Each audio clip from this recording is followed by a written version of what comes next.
Well, good morning, everyone. It is my turn to do the worship, and I thankfully have a brother who is willing to do it for me. He is the pastor in Napa. He's been my brother for many years, and he's been the pastor at Napa for how many? 3 years now. Something like that, yeah. Yeah. So I'm going to just turn it over to him. Good morning, everyone. Good to see all of you. Thank you for taking care of my brother. He is my favorite brother. I also have a favorite sister, but we can get into that later. But greetings from Napa. I want to shout out to a couple of people that I know there. Adriano, who's in the Utah area. I got to know him at PUC, and I tried to get him here in California. So you guys got him before we did, but I just wanted to shout out to Adriano. I know Carlos from a way back. If you would like to know stories about Carlos, please feel free to contact the Napa Church. We will write them down so that you have a record of them. This is for the teachers and pastors in that community, so that if you need a little bit of ammunition, we can help you out. And then finally, my brother, who works there at the conference, thank you for inviting me this morning. We're really grateful. I am talking to you today from California. Taxes are a little higher here, so donations are encouraged. Go ahead and send them this way, and we'll take care of that. I wanted to talk to you guys this morning briefly about a couple of things that we've been studying. And one of the things we've been studying in our church, in our prayer meeting group, is the Beatitudes. This is in the Gospel of Matthew. It's called the Sermon on the Mount. In the Gospel of Luke, there's less of them, and it's called the Sermon on the Plain. You can find the Beatitudes in Matthew chapter 5. This is where Jesus is with a crowd of people, and he sees this crowd of people. He heads up a mountain, and once he heads up the mountain, he then preaches to his disciples and to what we believe the crowd as well. I've actually been to the place that they believe is where the Sermon on the Mount is. There's a rock that they believe Jesus stood on. Now, they believe, right? They built this church over it. We were there. Beautiful area. Unlikely, but it was still interesting to go. And you know the Beatitudes. The Beatitudes are very influential in our lives. We can start, blessed are the poor in spirit. Blessed are those who mourn. But I started thinking about this, and what would a modern take on the Beatitudes be? Especially if it was from maybe the American Standard Version. Maybe we'll do it for that. So, and we might see, if we look at corporate America and we see what's happening in the world around us, we might read the Beatitudes differently, because we might measure success differently than how Jesus has described it, who has modeled it. For example, we might say, blessed are the rich in things and in selfish. Blessed are those untouched by loss. Blessed are the powerful. Blessed are those who are realistic about righteousness, compromising at every turn. Blessed are those who demand an exact eye for an eye. Blessed are those who are crafty and opportunistic. Blessed are those bold enough to make war. Blessed are those doing good things, receive many accolades. Blessed are those who, following Jesus, are widely praised and adored. You know, by just saying that, by going through it that way, it doesn't work, does it? We immediately know something's off, that is not the right Beatitudes. That is not what Jesus promoted. That is not what Jesus was looking at. But we live in a world right now that is looking for you to be noticed, for you to be an influencer, for you to fit in with the way things are doing. And when we see the world around us, we see that those prospering the most are the ones taking advantage of others, the ones that are using and abusing the system for their advantage. We live in a world that demands that we notice them. When I was, I think, 13 years old, the pinnacle of intelligence, the pinnacle of savviness, 13, when you know everything, can it get better than 13? I don't think so. But while I was 13 years old, my brother and I, Chris, were in a band together. Now, this was a band. We attended Orangewood Academy. This is in Orange County. This is where we grew up. And our school didn't have a band, but they had a band teacher come on campus. We took band, and then we would join a collection of other schools for the band performance. I believe we still have a video of the band performance somewhere. It is not good. It's been burned. It hasn't been burned. Well, that's a good thing. Well, it was so bad. Well, we'll get into that in just a moment here. But there we were going to band, and we had to drive down to this church down in South Orange County that was hosting us and where we could practice. My brother played the awesome instrument, the tuba, and I played the even more attractive instrument, the baritone. 13, pinnacle of awesomeness at this time, and playing the baritone. Can it get better than that? I don't think so. So we would drive down, and at 13, something starts to happen in your life. You start noticing people. You start noticing people who look better than you. And I remember that there was this young girl who was playing in the string section. I think she was playing the violin. She was about my age, and you know the violinists, they sit up in front and they think they have the best seats, and there's all of them and they're all playing unison. They don't realize excuse me, they are the best in the orchestra, but we know is the baritone and the tuba. We controlled all things. So I saw her. I could see the back of her head, her beautiful hair, the silhouette of her face. And at that day, at that night, I fell in love. So I started doing things to get noticed. I would say a funny joke in the middle of the band practice. I would maybe play off key on purpose, or make a funny noise to see if she would turn and look at me. I attempted to do all these things to get her to notice me. We would go down every week, once a week, to practice with the band, and I would do these things to hopefully get her to notice me. Maybe she would turn and look, and then this great love that I have found would become something bigger and better than it was. Well, finally, as we're getting down to the last practice, I was running out of attempts to get noticed. So as we were dispersing out of the class, my brother went to go get the vehicle. He was driving at that time, and I was coming down, and I saw her, and I decided what I would do is I would show her how strong and how fast I was. So taking my baritone, the classiest of instruments, I ran beside her as fast as I could, close enough that she could see and feel the wind off of me. You know what I'm talking about.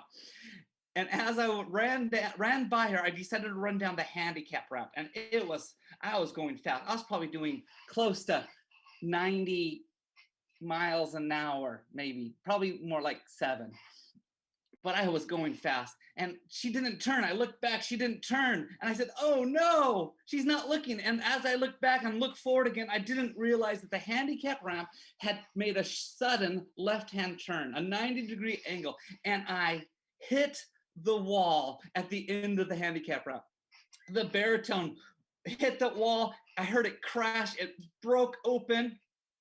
My body hit the wall. My knee hit the wall. And my abdomen hit the wall. At that moment, I lost all my breath, and suddenly I was on the ground, curled up, trying to catch my breath. And if you've ever lost your breath being hit in the chest or in the stomach, you know what that sounds like. I was heaving with trying to bring in the air. I couldn't bring in the air fast enough. And I'm there crumpled on the ground, baritone beside me, trying to get noticed. Well, I was noticed. She looked over at me, laughed, and looked away. At that moment, my brother pulled up in the sweetest car that we had, the Astro minivan. Again, 13, pinnacle of awesomeness. Baritone, what better instrument could you be playing? Laying on the ground after an extreme bout of physical prowessness, My brother opens the door and says, "Nate, get in the car." I can't get up at this moment. So I start crawling to the car. My brother, being a patient 17-year-old, says, "Get in the car. What are you doing? Why are you acting like a fool? Why are you embarrassed?" He didn't say it this way, but why are you embarrassing me? I crawl into the car. I'm dragging my baritone. I finally get into the car. I'm finally catching my breath. And he says, "What's wrong with you? What are you doing?" And I said, "I don't know, but my knee hurts too. I can't walk." Turns out I even broke my kneecap that night. I told this, by the way, it's really hard to do this one on Facebook Live with no reaction because I told this to some of the kids and I had kids just rolling in the floor laughing, but no one laughs when on Facebook anymore. But here I crawl in, I broke my kneecap, I embarrassed myself. See, we live in a world that expects you to do things to get noticed, that you must do more and more things, that if you wish to be an influencer on Instagram, you must do more and more wild things. If you wish to get noticed by a job or an opportunity, maybe even sometimes within the church, we do wild and more and crazy things just to get noticed. This world thrives on getting you to do something that they can look at and then critique, that they can look at and say, huh, and then they can move on from. The idea of this is this world is based on a disposable people where you're there to bring me pleasure for a few moments and then I move on to the next thing. That you're there for just for my gain. I use you and I leave. Now, she didn't do anything wrong. It is not her fault. Let me be very clear about that. I was the idiot, but I bought into if I was strong enough, if I was fast, if I did just enough to get noticed, then everything would be better. Then I would get everything I wanted if I just had one more something. If I had just a little bit more hair, then people would take me seriously. If I just lost a little more weight, if I just did this, that, or the other thing, then the world would notice me and care about me. And we get in this cycle where we keep trying to get people attracted to us, to notice us, and it's a trap. And Jesus points it out from early on. It's a trap. Notice how the Beatitudes actually go. Blessed are the poor in spirit. Blessed are those who mourn. Blessed are the meek. Blessed are those who hunger and thirst for righteousness. Blessed are the merciful. Blessed are the pure in heart. Blessed are the peacemakers. Blessed those who are persecuted. Do you see this? That God's world, God's kingdom is looking at valuing us differently than how this world values us. God's not looking for us to get noticed. That you don't have to shout loud enough. Come on, think Elijah and Baal. You don't have to shout loud enough to get God to notice. You don't have to do so much to get noticed. You just have to be you. God did not come to save those who were perfect. He came to save each and every one of us. It is what God has done through Jesus Christ.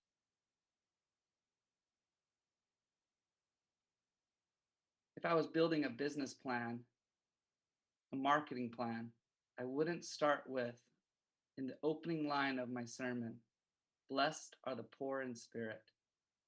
Blessed are those who mourn. It's not a good lead. But in God's kingdom, this is who Jesus has come for. Those that need him the most. And we don't have to do anything special to get noticed. He is coming for you because he loves you. So what do? I'm speaking to some people that work at the conference. Some conference officials are listening. Maybe some pastors and teachers are listening. We as the church are listening. What do we do with this?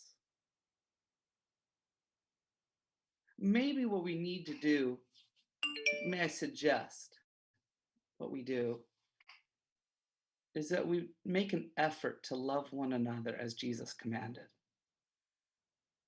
That we encourage one another.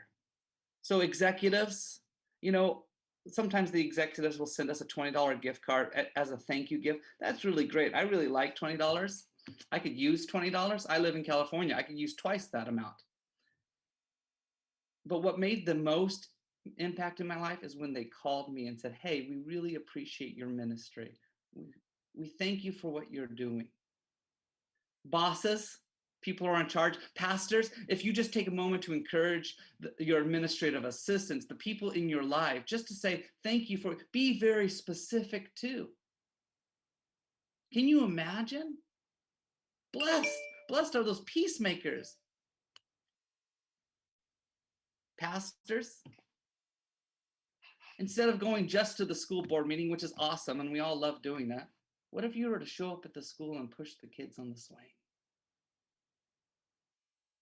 What an impact. Just laugh with them, encourage them. What if you were to bring by the teachers, say, "We love your ministry. Thank you for what you're doing." And this goes across the board. The congregation, what if you were to, instead of saying, "Pastor, that sermon you did last week, that could have been," what if you say, "Pastor, we love you"? Can you imagine if we had a community that wasn't interested in just being noticed and being influencers, but was a community of encouragement wherever we go? Paul would say it this way in 1 Thessalonians 5:11. Therefore, encourage one another and build up each other. I would finish that passage, as indeed you are doing, but we know we could do better there. So instead of spending our lives trying to be noticed, trying to fit in, trying to be better than them, what if we were to take the path of Jesus, the path of encouragement, the path of love? And with that, I'd like to pray for y'all. Our Heavenly Father, we are grateful that we have this opportunity to connect, for me to make new friends today in Nevada and Utah. We thank you that we can participate in your kingdom building as workers of the church. But Lord, we ask that you guide us not into the building of the kingdom, but into the loving of the kingdom. May God grant you peace. May God grant you love. And may we learn to encourage one another. Sharing it in their workplace, in their venue. All right, that's it.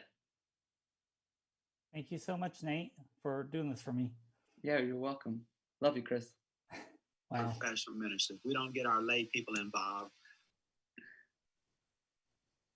Yeah. Anybody have anything?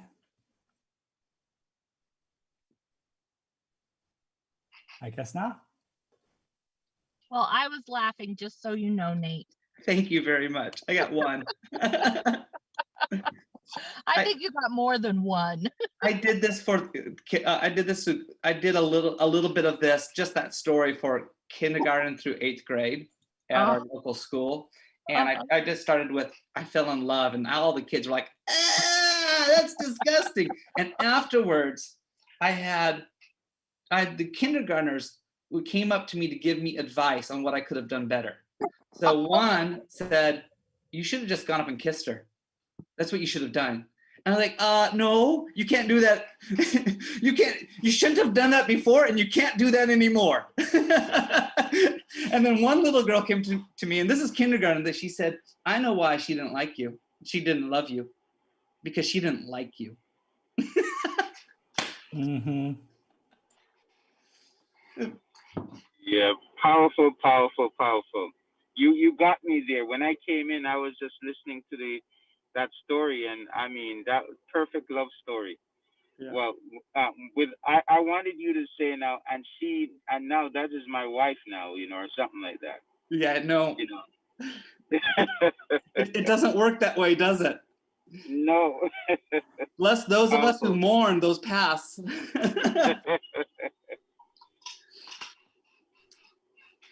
Yeah. Well, thank you all. I really enjoyed this, and I look forward to meeting you all in person someday. Thank you. Okay. Listen, I couldn't be here, and I'm in another meeting. This is Pastor Brown, and I just want to say thank you on our behalf. Right, I really appreciate the work that you guys are doing, and Chris, thanks a lot for doing working this out for us. No worries. Thanks, Nate. God bless you. God bless. All right, Okay, bye. I'm gonna go back to my other meeting then. God bless you guys. Bye-bye. Bye. Good night. Thank you. God bless you.